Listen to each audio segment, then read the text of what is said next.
अंबरनाथच्या पूर्व भागात असलेल्या अटल उद्यानाच्या पुनर्विकासाचं काम सध्या सुरू आहे.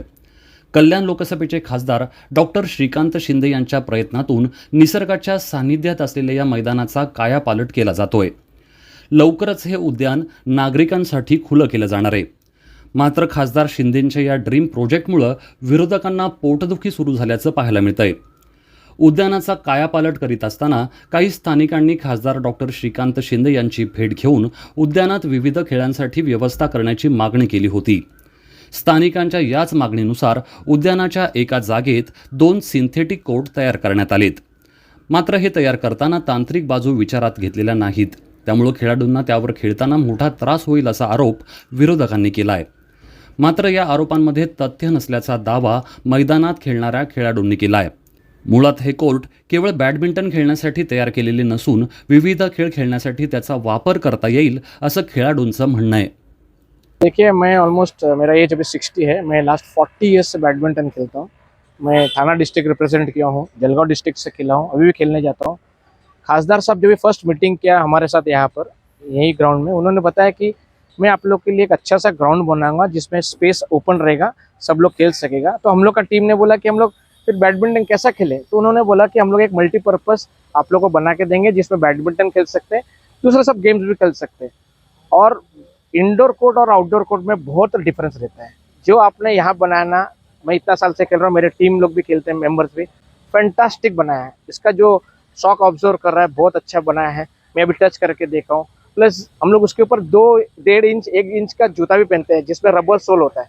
रबर सोल का जूता पहन के यहाँ खेलना पड़ता है, उसमें शॉक ऑब्जर्व करेगा.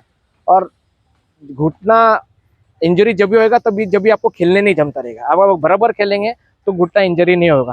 और ये फन लविंग के लिए खेल रहे हैं, हम लोग कोई इंटरनेशनल स्टैंडर्ड के हिसाब से नहीं खेल रहे हैं. फैंटास्टिक बनाया. एंड मुझे मालूम नहीं क्या दिया है, लेकिन एज पर स्पेसिफिकेशन हम लोग सभी सब बैडमिंटन प्लेयर से बहुत अच्छा बनाया एंड परफेक्ट स्पेसिफिकेशन से बनाया. मुळात बॅडमिंटन हा इंडोअर स्वरूपाचा खेळ आहे. या खेळात वापरण्यात येणारा शटलकॉक हा कमी वजनाचा असतो. त्यामुळं त्यावर वाऱ्याचा परिणाम होऊ नये यासाठी शक्यतो हा खेळ इंडोअर स्वरूपात खेळला जातो. त्यामुळं बॅडमिंटन कोर्ट तयार करताना सिंथेटिक थराच्या खाली प्लायवूड किंवा थर्माकोलसारख्या वस्तूंचा वापर करून कोर्ट तयार केला जातो. मात्र अटल उद्यानात तयार करण्यात आलेले हे कोर्ट आउटडोअर स्वरूपाचे आहेत. त्यामुळं त्यांच्या खाली प्लायवूड टाकणं शक्य नाही. तसंच हे कोर्ट केवळ बॅडमिंटनसाठी नाही तर विविध खेळांसाठी तयार करण्यात आलेत. त्यामुळं याबाबत करण्यात आलेल्या आरोपांमध्ये तथ्य नसल्याचं दिसून येतं. इथे मल्टीपर्पज कोर्ट असं तयार करण्यात आलं आहे.